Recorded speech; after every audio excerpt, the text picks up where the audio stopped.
Bienvenidos al programa Unisofi. Suscríbanse, denle campanita si les gusta. Y como todas las semanas que vamos a estar platicando aquí con el doctor Víctor Amaury Cimental. ¿Cómo estás, Víctor? Buenas tardes. Muy bien, querido amigo. Buenas tardes. Exactamente. Pues ahora vamos a enfocar el tema sobre lo ocurrido en la Suprema Corte de Justicia de la Nación, que decidió, ¿verdad? Se pronunció respecto a que no se permitiera la transferencia de la Guardia Nacional a la Defensa Nacional, ¿no? Tema que, por cierto, no está permitido esto desde un punto de vista de la Constitución Política de los Estados Unidos Mexicanos. Sería el tema central del que vamos a hablar de eso. ¿Qué opinas, Víctor? Pues mira, en principio es importante indicar bajo qué figura procesal es que se lleva a cabo esto. Y esto es mediante el procedimiento de la controversia constitucional, en donde a través de el pedimento de legisladores de oposición se solicitó la intervención de la Suprema Corte para que verificara si esta modificación a la legislación secundaria se ajustaba a lo mandatado por nuestra Constitución.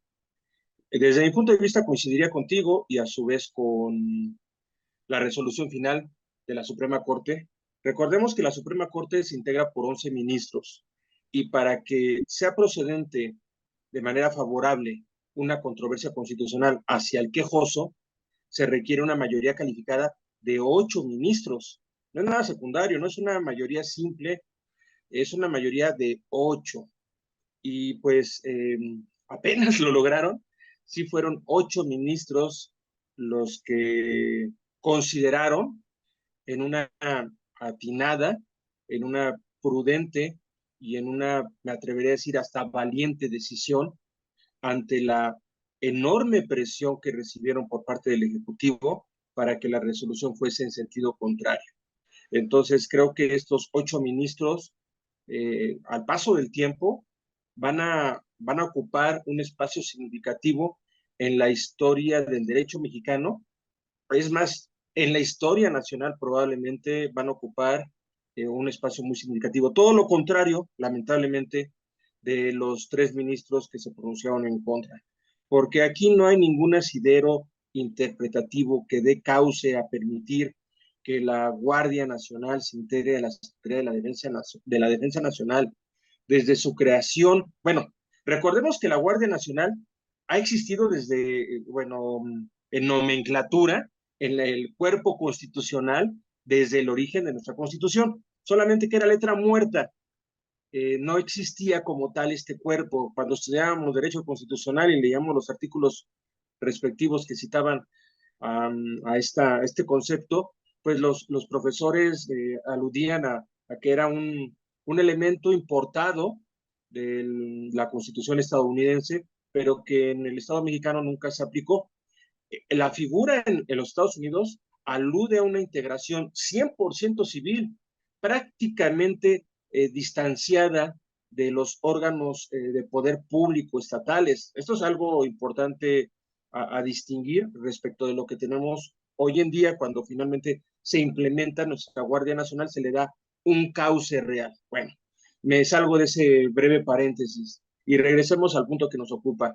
En el texto constitucional vigente en nuestro país es muy claro que la Guardia Nacional es un órgano que debe estar adscrito al ámbito civil, operativamente civil y administrativamente civil. Por diversas circunstancias que no me quiero detener en ello, se consideró necesario darle como elemento de nacimiento el soporte militar. Digamos que fue un mal necesario. De otra manera, la integración de la Guardia Nacional quizás hubiera tardado más tiempo. Subrayo y resalto y pongo negritas lo de quizás, porque recordemos que en gran medida la Guardia Nacional surge como un cambio de la Policía Federal. Entonces, sí teníamos un cuerpo policíaco federal que quizá no dio los resultados esperados, pero en una apreciación mía, por lo que yo viví en su momento con policías federales, que por cierto, la Policía Federal era a su vez la evolución de lo que en su momento fue la Policía Federal de Caminos, una policía excepcional que daba un servicio increíble. E insisto, es parte de mi experiencia. Me tocó cometer infracciones de tránsito en vías federales. Me detuvieron policías federales en su momento con la Federal de Caminos y después con la Policía Federal. Y en ningún momento recibí una petición ni subrepticia, ni por debajo del agua, ni nada por el estilo para que les diera alguna dádiva y evitar la infracción.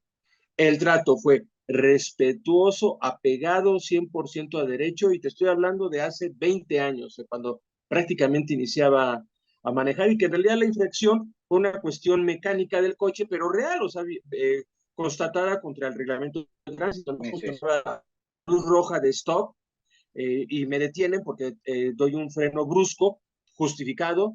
Estaba muy joven, yo tendría 18 años aproximadamente, y el policía, muy atento, muy respetuoso, verificó mis condiciones y todo, y me dice, pues mire, aquí está, y no permitió bajo ninguna circunstancia que me prestara yo o él mismo para un acto de corrupción. Magnífico, la verdad es que constantemente he conocido por terceras personas también que estos policías eran excepcionales. Y bueno, lamentablemente no se le dio un cauce correcto para salvar a este personal altamente capacitado, bien preparado y que daba, en términos generales, creo, un buen servicio.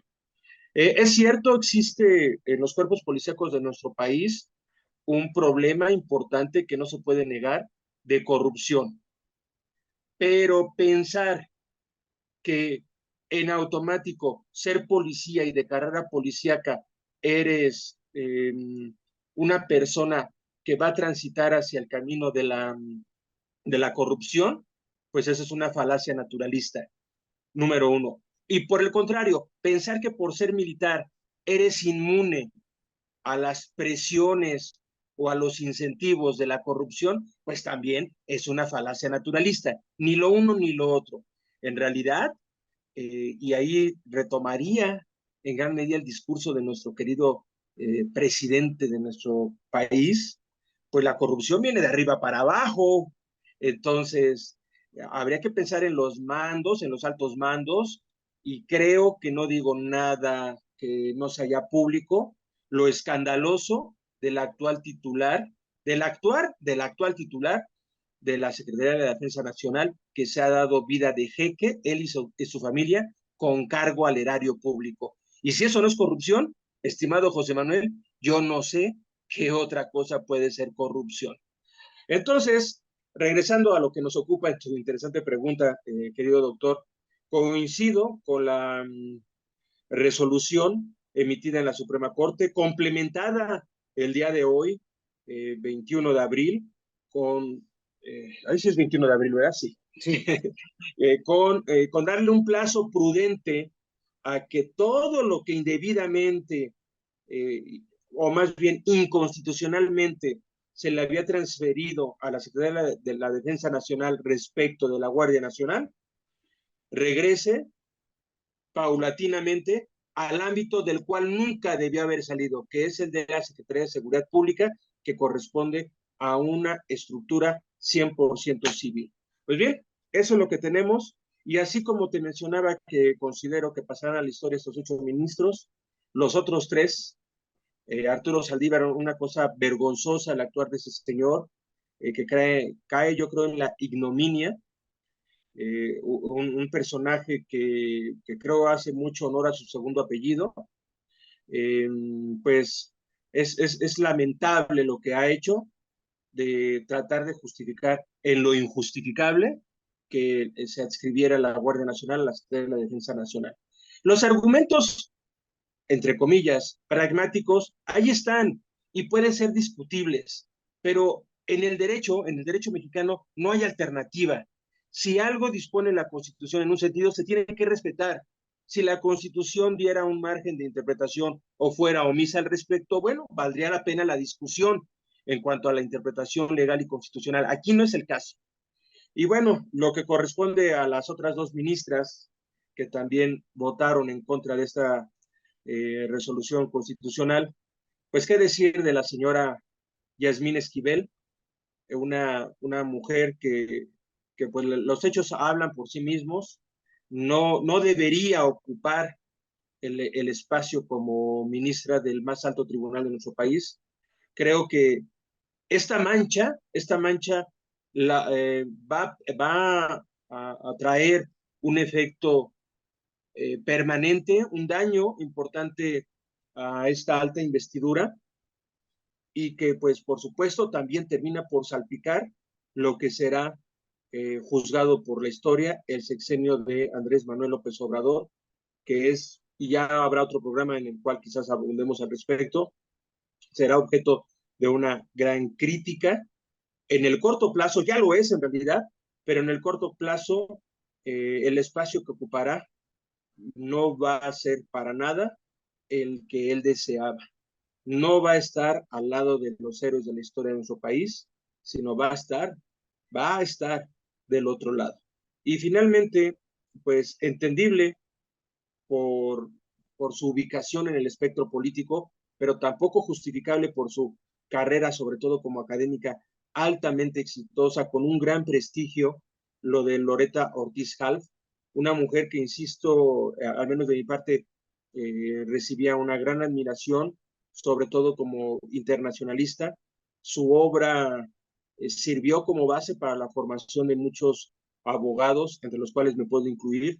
Estudié con su libro de Derecho Internacional Público y qué pena que a estas alturas de su vida, ya una mujer mayor, de estos traspiés solamente para seguir una ideología que en este caso pues está contraria al mandato constitucional y que para bien o para mal debemos ajustar nuestra conducta a ello.